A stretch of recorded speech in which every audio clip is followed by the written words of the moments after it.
inyuma yuko kudeta ibi bavuga ngo amakudeta ntashoboka uca amajahe kose huga nyirabayazana rero amafaranga ya nyuma uzoyagura agapeti banane agahwi gatoya abantu basige mu ibarabara abasuma imana turabarere cyane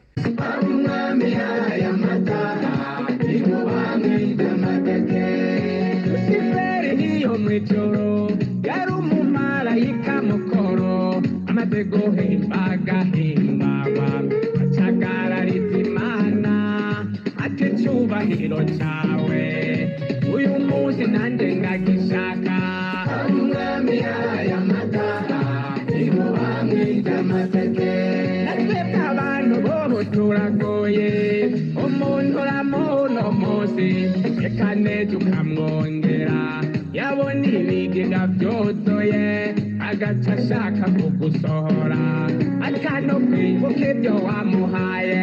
Hari umunsi bari bateguye manifestation kwa gatari kwa gatandatu ngo nyegeze igitoro cyose ngo hanyuma ngo abantu bace bakibura ngo iyi weekend ngo haca manifestation ngo hashake ibintu bimwe bya 2015 ho imana kirambwira cyane abantu bapanze umugambi mubi n'inama yabereye kwa naka.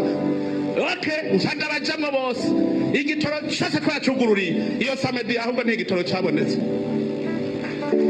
aba bose badutobera undi amaze kwa imana hajeje kwanyereka baca baridoga umukuru w'igihugu izavyinjiramwo nkande ivyo yatereza kubibwira twebwe ndababwira mwebwe shetani uri kubakoreramo nacinda vyikorera baridoga wahagorewe n'Iburahimu bagwa bamubwira ngo ntibishoboka ministre sivyo bamubwira ngo ntibishoboka nanje ntibirashoboka tubikora ubunyene duca turabikora hanyuma umumarayika ariko aradukorera mwoshe ngo rizokoma induru uri kubonye ngo umwamba nawe uri hejuru ngo witabirize inzu wakuye mu gahahazo inzu wakuye mu busuma inzu wakuye mu kwiba inzu wakuye mu biturire ntiwoyibamo ngo upfugize amahoro uzoyinjira muganga uyinjirane mu ibyaha ngo erega umuryango urakubwira wowe ukuye ukijwira guca gusa ucamenya uwo muryango nawe uguzayo nkuye kwa naka kandi aracavundiye mu mpimba kabisa uzoryama usinzira wagarama guca wabona idari ukavuga ati idari nari urubanza rwo kwa naka tuzopfa usinziriye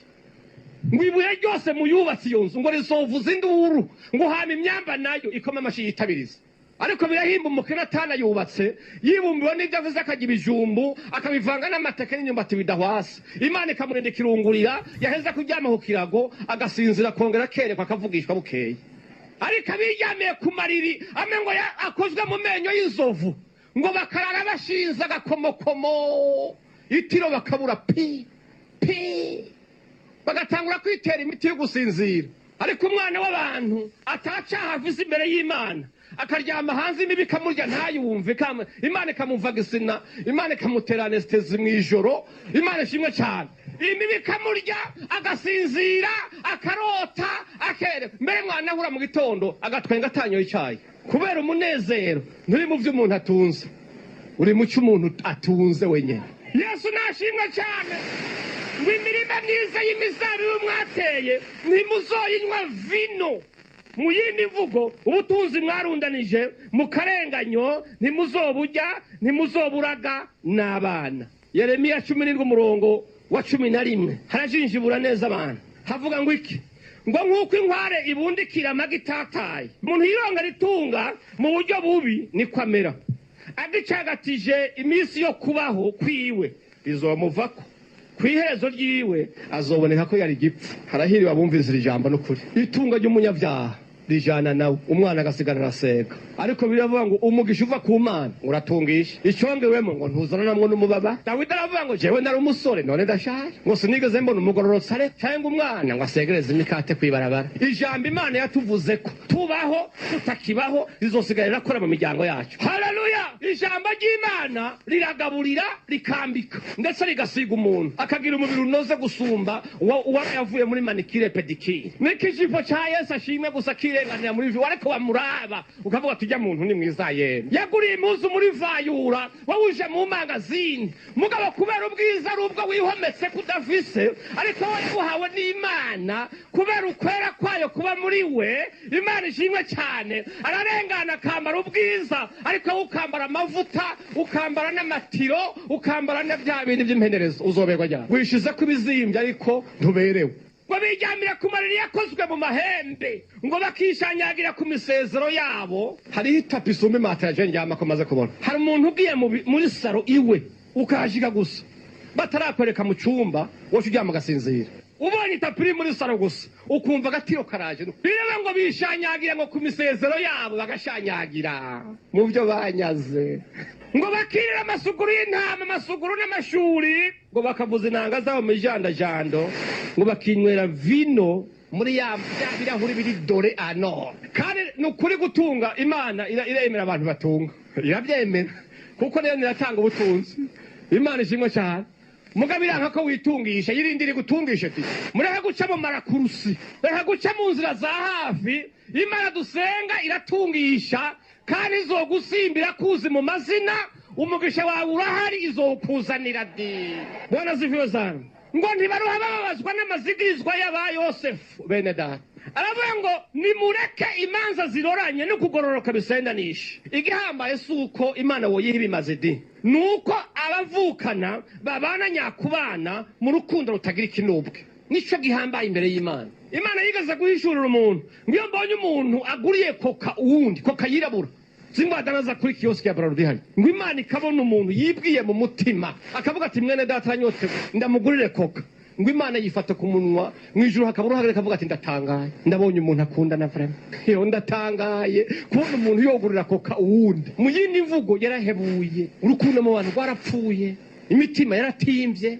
Kandi abagabo ariko ngo icoma basi mukitaho mukamenya ukurira kwa Yakobo baravukana, kuko aba bantu bakinza baravuka. Mbere tubabarire cyane. Haleluya. Rero ijambo ry'Imana tubwiye mu cyata cya mbere cya Yohana igice cya 3:15 haravuga ngo udakundana yama mu rupfu, udakundana yama mu rupfu. Ngo wanka mwene data wundi n'umwicanyi. Nagira ndababwiye hano mu ngoro y'Imana hano twujuje abasase gusa, basase badakunda bene data bandi, badakunda abo bari kumwe. Bibiliya yavuze ngo nabasase mureke kwirirwa muratunga intoki abaciye amazose n'abarasha abantu, nawe uri umwicanyi ruhebwa. Bibiliya yavuze ngo nabicanyi, ngo kandi ngo nta mwicanyi yoronka ubugingo budashira. Yego waragandagura abantu barabamaze, uzi imyaka umaze urya wenyine abandi bapfuye muhurira mu nzu y'Imana. Inyenzi mu nzu wanyu zambara amaniro n'amakostime y'amawagisi, kubera mwazibagiriye muri garderobe zikambagwa n'ibinyenzi gusa. Ariko abo musengana tahindura ikamambe ntahindura n'igitenge. Imyaka ingahe iraheze asasa. Niko ijambo ryavuze ngaha ngo udakunda mwene se uwo ngo n'umwicanyi. Ugasanga abakozi b'Imana n'abasasa babishope, ugasanga avuze ndazigerekeranye, agace yama mu ishati dahinduka, yamikwereka icyayi ntanywe icyayi muhira, akinywa ku restaurant nkuru, agace yama na ropre mu muduga kugira hashusha duze biyakanyishe, agacagira gute mugabo kamana imbere yiwe abakristo bamubwira ko bamaze gatatu bataryo, akaryama agasinzira asasa. Ku murongo wa 10 havuze ngo iki mwari kuvisa ibintu byo mwisi, ndagusabye uca akarongo aho hantu aragahezagirwa data wo mwijuru. Ngo uvise ibintu byahe ndakubajije ibirato bizoja mwijuru, impuzu zizoja mwijuru, inga zizoja mwijuru, amazi azoja mwijuru, imiduga izoja mwijuru, ngo naho birundanya bizosigara bijye n'abatabigushima. Ibisuma mu nzu y'Imana biruzuye, ibitezi bya Gatarina gusa. Ariko umuntu arinze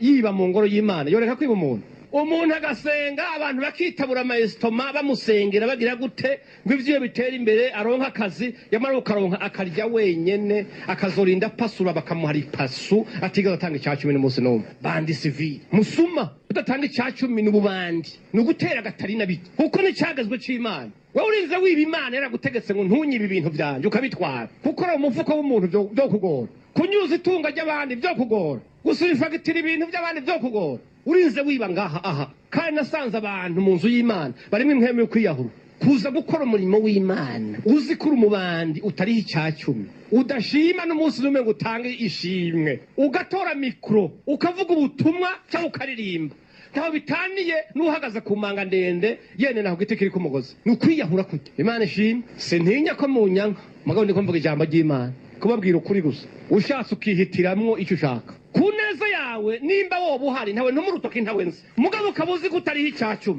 ukabuzi imirimo mu ishengero, ndakwinginze ukaba wumva utokwitunganya ngo uvuge uti Imana mbabarira cyangwa ugire gute, yindi service ikurikira tutore mikoro. Ndakuburiye uri umubandi, uri umunyavyaha, utera Gatarina, nta kamaro ko kwiruhiriza ubusa reka nakubwira banteye inkuru aha mu Rwanda ngaha hafi mu kibano hano hari umugabo yari afite ishengero akaba pastori akagira ishati rimwe iri ahagira n'ikirato nyene cama kwa korodoni cama inyuzi zingereka zigeretse kuzinga hakaba umutunzi aho mu ishengero ga yemwe agatunga ndakurahi ariko bavuga gutanga ca 10 ntavyumva bavuga gutanga ishikanwa ntiyumva agasuzugura byose umunsi umwe pastori ngo aja mu nzu y'Imana bati Imana ndaguswaza imisi namaze nsengero rya muntu none je ndabigire ntiyumva ndahinduka nifuza ko azoza mu ijuru umugabo arabushwa Imana namubwira ati sha ntiwirigura ruho yanse gutanga mu byo namuhaye azobiha batabimuhaye tibazomushima urabyumva tibazomushima nanje sinzomushimira umunsi umwe umugabo avuye mu ishengero Imana imanura agacanwa gakeya gusa mu mutwe yumva ko urusirikwi mu mutwe kabisa biracangana za ruje n'izera zirafatana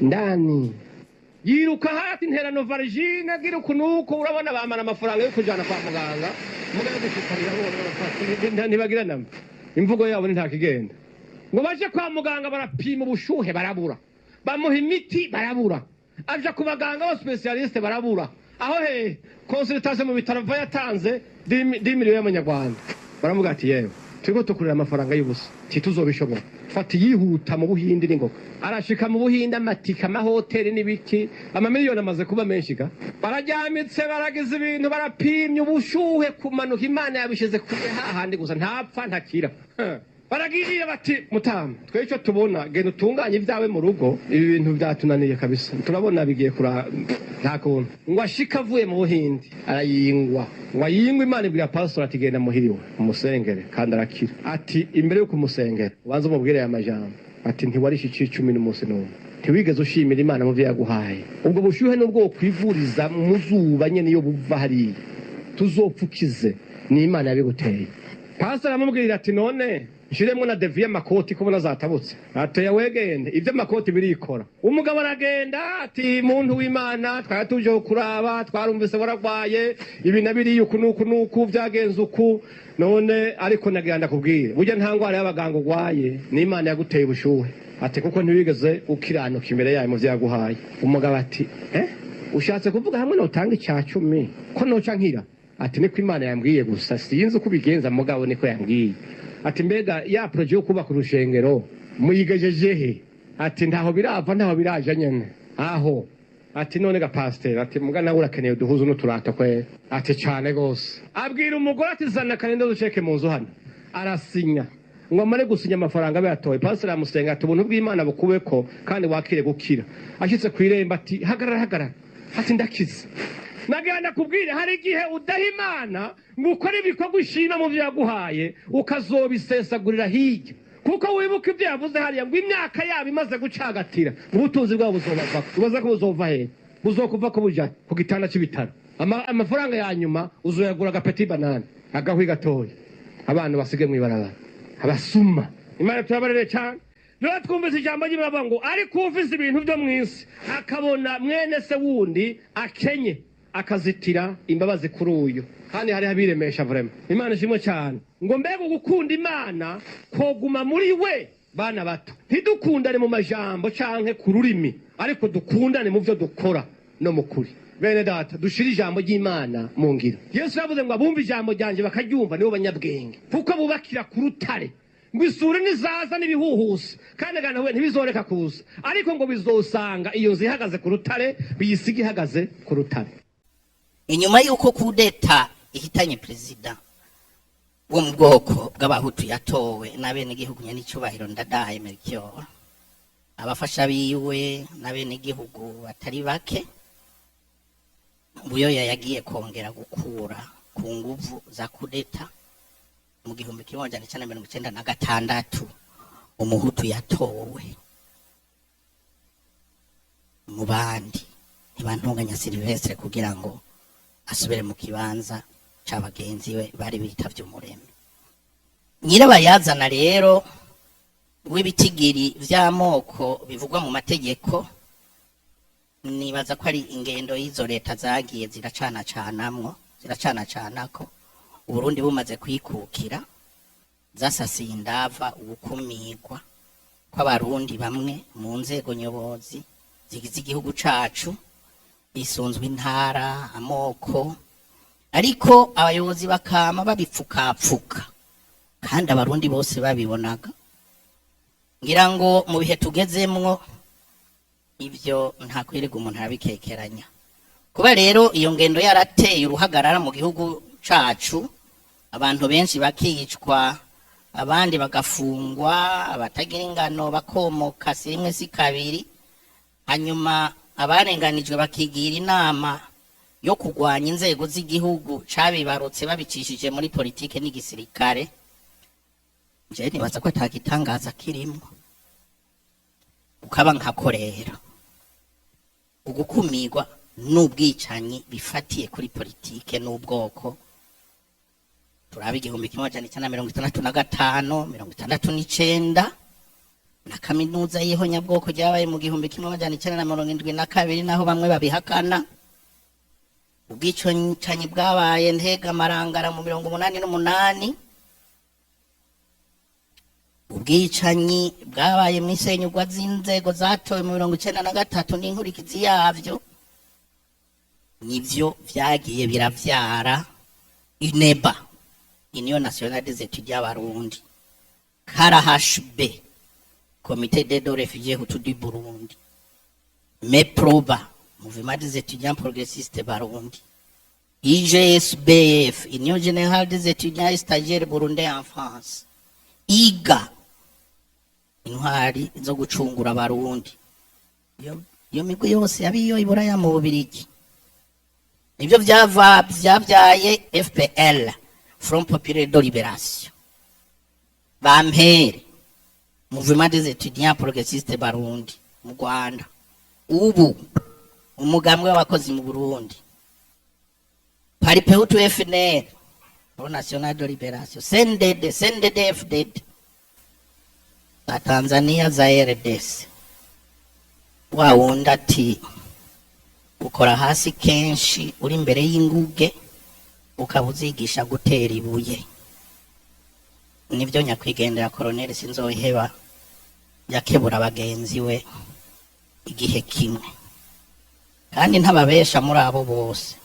Dewe ndemeza yuko ari mparugwa cane abayumvira ko intwaro y'u Burundi zohinduka inkoho zitasanye hagati y'igisirikare ca leta y'u Burundi ico gihe yitirirwa abatutsi nimwe mu migwi canke imigambwe yagwanya leta. Iyo migwi yatwarwa n'abahutu. Tuvuga rero yuko imbaratso nyamukuru byabaye hirikwa ry'intwaro ya demokrasi no kwicwa kw'abarongozi bayo bakuru, uhereye ku mukuru w'igihugu yatoye nico baronda Ndadaye n'abafasha biwe. Ibyo bikaba vyatumye igihugu cose kiba isibaniro. Tumenye yuko uko guhirika intwaro yatowe no kwica Ndadaye cabaye ikimenyetso simusiga kuri benshi cuko ababivuga batariko barafyina, kandi yuko abahora batwara hambere ku nguvu za kudeta bahakanye intwaro ihagarariye kuri demokrasi, intwaro yemerera abahutu kuyobora igihugu muri rusange no mu nzego zose. Nyakwigendera Perezida Buyoya amaze gufata ubutegetsi ku nguvu, amaze gukora ntibantunganye, Uburundi bwaciye bufatirwa ibihano burakumigwa mu bihugu vy'aka karere. Ariko twibuke ko fondation ya nyakwigendera Perezida Nyerere yabandanije kuza kubonana n'imigwi y'abarundi bakurikira ivy'igihugu cacu, novuga nk'ubutegetsi bushasha n'abanyamigambwe bari babushigikiye. Barabonana n'abari bashigikiye ubutegetsi bwahiritswe, barabonanye imihari idaharanira ibibanza vya politika, organisation de la société civile. Barabonana n'abihebeye Imana, aho abo banyetanzania bagenzwa no kumvisha bose ko twese twokwemera kuja mu biganiro biduhuza twese yarusha, bihuza bari mu gihugu, bihuza n'abari hanze y'igihugu. baraje ukwezi kukundi baza ngaha i Burundi buri kwezi. Leta ndundi na Somambike bayo barabankira bakabishura yuko ivyo biganiro bizubera i Burundi kandi ko vyatanguye. Ico gihe ndibuka yuko leta yari imaze gutanguza ico yari yise dialogue interne, ibiganiro vyo mu gihugu hagati, ibicishije mu bushikiranganje bujejwe umugambi w'amahoro, ministère en charge du processus de paix. Ndavyibuka neza kuko jewe ninjiye muri ubwo bushikiranganje mu nyuma mu 1998 nk'umwe mu bahinga batavuga rumwe na leta. Nsanga muri ivyo biganiro hatumirwa cane cane abegamiye abahiritse ubutegetsi bwa Frodebu n'abandi bitirirwa urundi ruhande bishakira ico rirenza. Gushikayo kwanje ndazi ko kwahinduye vyinshi kuko abo mu rundi ruhande baciye batangura kuza baraza muri ivyo biganiro. Inyuma kandi yuko bamwe bahoze ari abategetsi bari bavanye ku butegetsi, hariho abageze aho barahunguka basubira iwabo mu mpera z'umwaka w'1996. Dusanga hariho bamwe bari baragerageje kuvugana na fe Perezida Buyoya kugira ngo barabe ko yohesha, basanga yaravuvye. Mwumvise ko na Nyerere na Fondation Nyerere yataha gutyo nyene. Hagati y'umwaka w'1996 niho muri Frodebu twiha ihangiro ryo kumenya igituma fe Perezida Buyoya atashaka kumva ibiganiro, kubera ibihano n'ingaruka mbi vyavyo ku banyagihugu. Ico gihe nyene muri twebwe hariho abibwira ko babasirikare bo mu bihugu vyo mu karere kacu bazorungika abo kugondoza iyo leta ndundi, ariko tuganiriye n'ababijejwe muri ivyo bihugu tugasanga nta n'iciyumviro babifisemo. Vyongeye twararaba tukabona ko integuro y'intambara y'ababandi biyemeje kurwanya igisoda c'u Burundi ntiyari bwashirire bikwiye. Mu gihe abenegihugu benshi bariko barapfira mu makambi y'abateshejwe ivyabo, niho rero mu kwezi kw'icenda mu 1997 twatuma muri Frodebu udufasha gutohoza neza kwa Perezida Buyoya. Tuza kumenya ko kubwiwe yavuga ko atakamaro ko kuja Arusha, kuko yosangayo ibihugu by'aka karere vyamufatiye ibihano, yosangayo imihari igwanya Burundi imwangurunuka, ati yosangayo abahunze igihugu batamwerekwa, yosangayo abanyamigambwe bahora ku butegetsi yakuye bakubita urutoke n'ibindi n'ibindi. Ati rero mugihe bimeze gutyo simbona igituma no kwigemura. Twasanze rero yarafashe ingingo yuko abo bose bamushakira ikibi bazomusangiwe hanyuma bihurire. Twiha ihangiro yo kumvisha fe Perezida Buyoya ko twokwemeranya ibi bikurikira: kuja muri leta imwe ayoboye, tukamuha icegera bakorana, tukaronka ica kabiri c'abashikiranganje bari kwisonga ry'igihugu, no kuvuga le ministère de souveraineté, n'ica kabiri c'abandi bashikiranganje. Twiyumvira ko twokongera igitigiri c'abashinga amateka n'abakenguza amateka, dusubirize abitavye Imana muri ico kiza, twuzuze urutonde rwoba rwararangiye, hanyuma tukaja inama yo kuja mu biganiro kugira ngo bitere bija imbere no gushira mu ngiro bizoba vyavuyemwo ataguhiga imanga. Naco gituma mugiye gusoma acte constitutionnel de transition yasinywe itariki 8 z'ukwezi k'umunani 1998 musangamwo abashinga amateka bavuye kuri 81 akaduga kuri 121. Mu nyuma bagenda biyongera uko twagiye turahura kugeza igihe twagiye kubivamo tugeze ku 220. Murumva rero twaciye dusezerana yuko intumwa zizoserukira inama nshinga amateka na nkenguza amateka zizoba zigizwe n'abaturuka mu mpande zose zibiri, ko n'intumwa ziserukira leta zizo kwitondeka gutyo nyene. Ico cyumviro rero muje kubabwira twaragishikirije umuhuza Nyerere atubwira ko atayindi nzira babona yo kwihuta kurushiyo. Niko guca rero tuja kubiganira nawe aravyemera, tuja kubisigurira inzego z'imigambwe yacu. Abanywanyi bacu barahungiye mu bihugu vya Afrika buraya n'ahandi hose, n'imigambwe twari ducuritse nuko nyene twari tuvyiteze igice kimwe. Baratubwira ko twahenzwe basi ati kuko perezida we akazokwitaba ndakurahiye.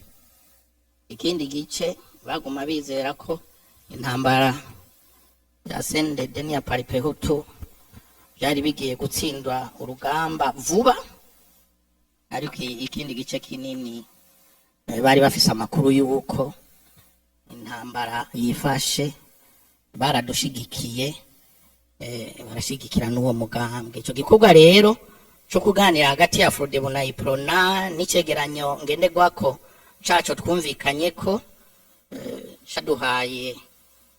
byadutwaye igice c'umwaka, twabihariye amezi 6, tubiheraheza muri Ruheshi 1998. Tuca tukibatiza mu gifaransa accord sur la plateforme politique du régime de transition.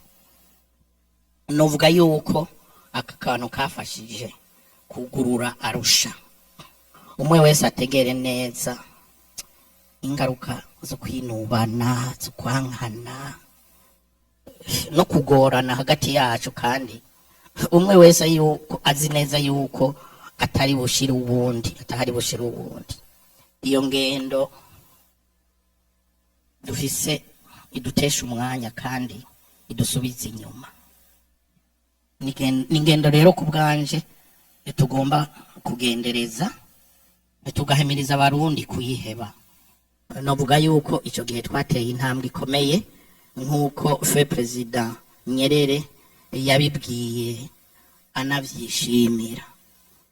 Ibimvuze abanyamigambwe ntibatangare, izo negociation ni bake bazimenye. Muti rero intango y'ibiganiro vy'Arusha muri Tanzania vyagenze gute ko mwari mumaze kumvikana? Nobabwira ko ayo masezerano ngenderwako y'intwaro y'imfata kibanza mu vya politike yasinywe ku mugaragaro mu ngoro y'inama nshinga amateka n'umukuru wayo Leonce Ngendakumana na President Buyoya itariki 6 Ruheshi 1998. Ico gihe mu ndwi ikurikira itariki 15 President Buyoya, umukuru w'inama nshinga amateka, eka twese twaciye twitaba ivyo biganiro, turabitanguza imbona nkubone. N'imigambwe y'inshoreke za Iprona yari yaratanguye kugonanwa, vuga ko izoja mwibarabara niki, yavuye yemera ko tujana. Yamana rero naho twagiyeyo, jewe nabonye yuko mwe wese yagumanya agatima yarasanganywe, haba mu vya politike cyangwa mu vy'amoko, nta cyahindutse kinini pe, ariko n'imiburi twarashitse.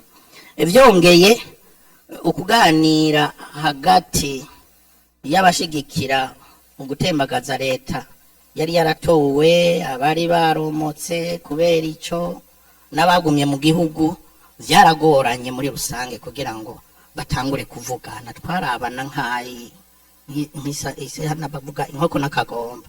Nyerere yagombye gukoresha ubwenge bwo mu Kirundi kugira ngo iyo ntambamye igabanuke bikwiye, kugira ngo abitavye ibiganiro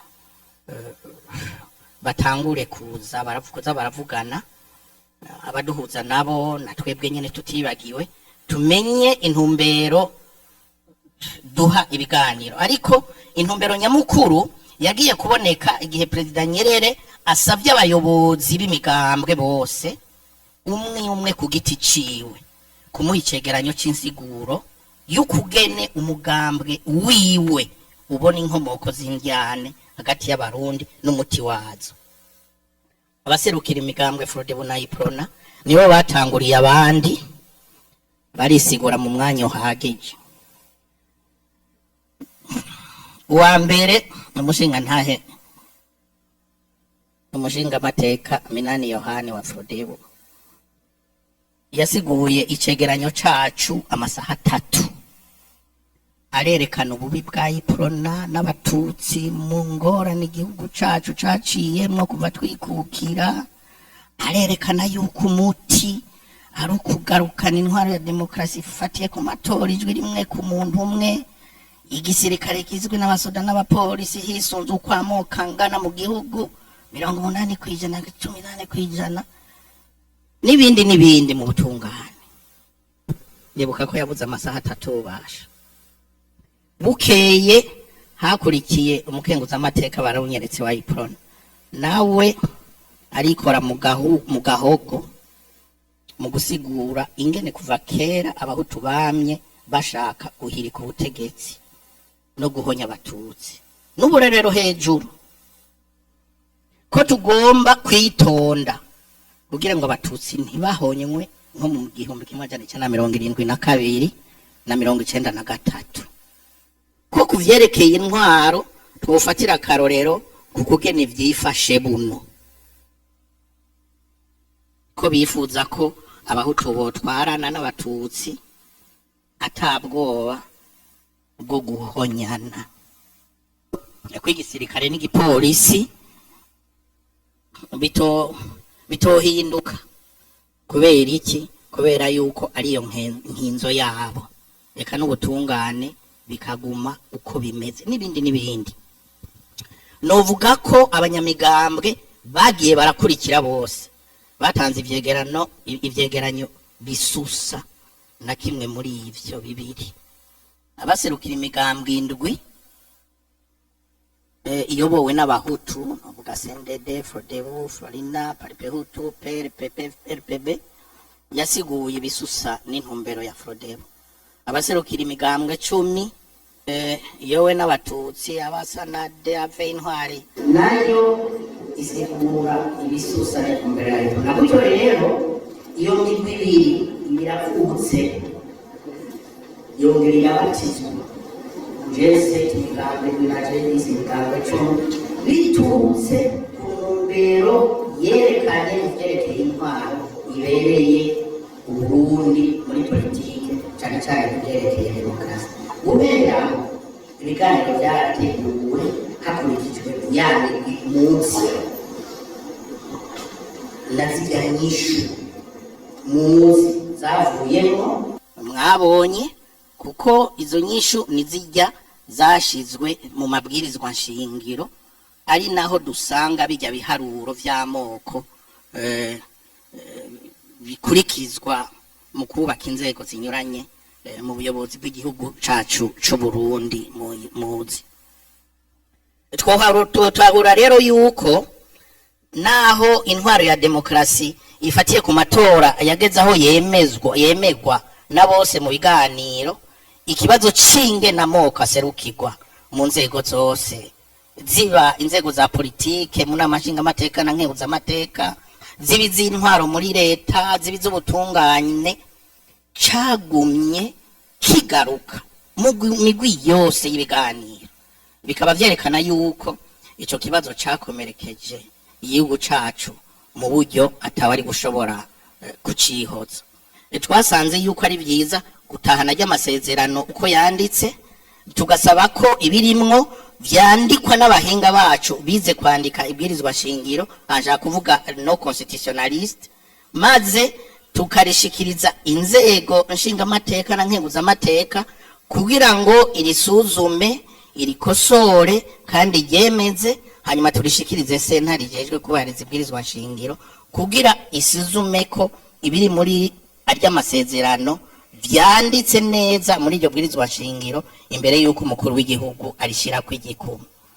Twikubukiranye kandi ko mu nsiguro y'inkomoko y'injyane z'abarundi ibibazo by'ihonyabwoko no gukumirana n'umuti wazo, abaganiriye Arusha twasanze injyane zacu zifise imizi ihagarariye ku nyungu za politike, ariko zikagira ingaruka nyinshi kandi zikomeye cyane mu gukumirana, harimo no kwicwa kwabo tudasangiye ubwoko. Hari abanyepolitike bitwaza ayo moko kuko ari yari hafi kugira ngo bakumire abandi, iyo ivyo biheze bagaca bitwaza intara, hanyuma bakaza kwitwaza imiryango n'ibindi. Ivyo rero bigasigura yuko dutegerezwa gutorera inyishu irama ikibazo c'ihonyabwoko no gukumirana harimwo ibice bibiri. Igice ca mbere kigizwe n'ingingo rusangi zitorera inyishu irama ibibazo vya politike y'igihugu, inyishu ifatiye kuri demokrasi, demokrasi yubahiriza ububasha bwa bene gihugu, ubushake bwa bene gihugu, intwari ibereye itunganywa igatunganya ivy'igihugu na bene co mu nzego zose, ukubahiriza agateka kazina muntu kuri bose, ukugwanya ukudahana inkozi z'ikibi, ukubahiriza ukungana kwa bene gihugu imbere y'amategeko, uburenganzira bwa bene gihugu. Mu ncamake byari ngombwa ko abanyepolitike batahura ukugene bobana n'abanywanyi bandi badahuje imbono muri politike, cyo bitari divergence ideologique, hanyuma abayobozi b'igihugu nabo bakabibafashamwo mu gushiraho amategeko abagenga atomoye. Ibyo vyose rero muravye amabwirizwa shingiro nibijya musanga mu bice bine vya mbere vy'amabwirizwa shingiro.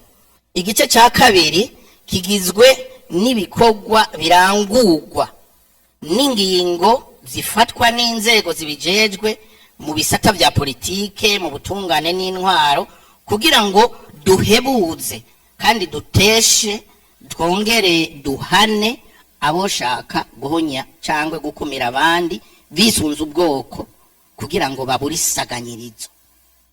Haravuzwe rero nko ukwitaho kuruta inyigisho z'amahoro, gushinga amashyirahamwe agwanya ihonyabwoko no gukumirana, gushiraho amategeko ahana uwo wese afise bene uwo mugambi, gushiraho ikimenyetso kimwe icy'igihugu cibutsa kandi cihaniza ako kabi, guhiga ibinogo by'abahambwe abishwe muri ubwo buryo no kubashikiriza ababo kugira ngo babafubane iteka. Hari kubahiriza ukungana kumwe wese imbere y'amategeko, kubahiriza ubutungane kuri bose atagukumira, gufata ingingo zo guhimiriza no korohereza abatwa kwinjira mu bice binyuranye by'ubuyobozi bw'igihugu, gufata ingingo zikosora aho hose. Nibyo byose byatumye igice c'abarundi bakumirwa, tutibagiye abakenyezi, ugufata ingingo zo kugorora inzego aho hose zoba zikora. Ibyo vyose tubisanga mu bindi bice by'ibwirizwa shingiro uko yagiye arashigwaho. Twaganiriye igihe kirekire, umwaka urenga. Ni muri izo ngingo rero zerekana uruhara rw'abahutu, abatutsi n'abatwa mu nzego za politike nk'inama nshingamateka na nkenguzamateka, mu ntwaro administration, mu gisirikare, mu gipolisi no mu butegetsi no mu butungane. Amaze rero kubitahura, Mandela yaciye aduhamagara adusaba ko mu nama izokurikira akeneye kuzobona abayobozi bose b'imigambwe. Mu ico gihe gikurikira bose baraje, tuca tuza gukorera inama mu cyumba kiraho cyiza cane yabanje arahamagara umwe kugira ngo arabe ko bose bahari. Ahejeje yaciye atangura kudusigurira yuko hari bice tumaze igihe tuganira twisubiriza ariko tukaba tutashoboye kumvikana. Ati rero bagabo n'abakenyezi ntidushobora kuguma muri ugo, ati kuko n'uwundi mwaka uzohera uko nyene. Ati jewe rero ndafise ivyiyumviro vyanditse nshaka kubibaha, mugende mubisome muvyemeye bizoba ari vyiza. Ati muvyanse naho ati muce mugenda muhure mwese G7G10, ati mwumvikane ibyo bisubirira vyiza. Ati hanyuma murabe mugize ico mwumvikana mwese, ati mugeze ku bice n'imiburi buri 90% vya mwese muce mutuzanira ico mwanditse, ati uko mukizana niko tukiryamika muri aya masezerano. Twaciye tumubaza izo ngingo izarizo aranka kuzitubwira. Niho rero yaciye abaza umwe ati none ati muravyemeye? Arabafata amajwi kugira ngo ntihazogire uzovuga ngo baramubesheye. Bose bamaze kuvyemera umwe ku giti ciwe, niho yaca duha kijya cegeranyo cayo masezerano mufise. Dusomye niho twasangamwo ivyo bitigiri. Iwacu muri G7 twarasomye turisubiriza ishavuriraniga, duca dusaba iyindi minsi 2 kugira ngo tuvyige neza. Na G10 kwabaye uko nyene ariko ku ngingo tudahuje. G7 twashaka hose yuko turonka igice c'abahutu gikwiriye, abandi bakaguma muri ya position nyene. Ariko turaraba dusanga uko bigenda kose izo ngingo twananiranyweko umwaka urenga, naho yuko bitazoshoboka yuko tuzumvikanako. Icari gisigaye kwabaye ukwemera impanuro umuhuza yaduhaye. Nyuma twagiye kumena ko na G7 vyabaye uko nyene, ariko baca bishirira ko ajya ma reserve mubona umuyoboro. Mu vy'inama nkenguzamateka isabwa rero nibwirizwa nshingiro no munsi, sinibaza ko ari uguharura niba ibitigiri vy'amoko vyuzuye muri zirya nzego twavuze. Nibaza yuko hakenewe cane cane kumenya niba ujya mutima wo gukumirana no guhonyana no guhonya abavukiye mu bundi bwoko wariyongereye cyangwa waragabanutse hagati ya twebwe. Nibaza yuko ari cyo gikuru. Harakeneye kandi ko kugira ngo turonke inyishu imeze neza yuko tumenyera kutabeshanya hagati yacu, nayo ubundi tuzoba turiko turavomera amazi mu bukangaga.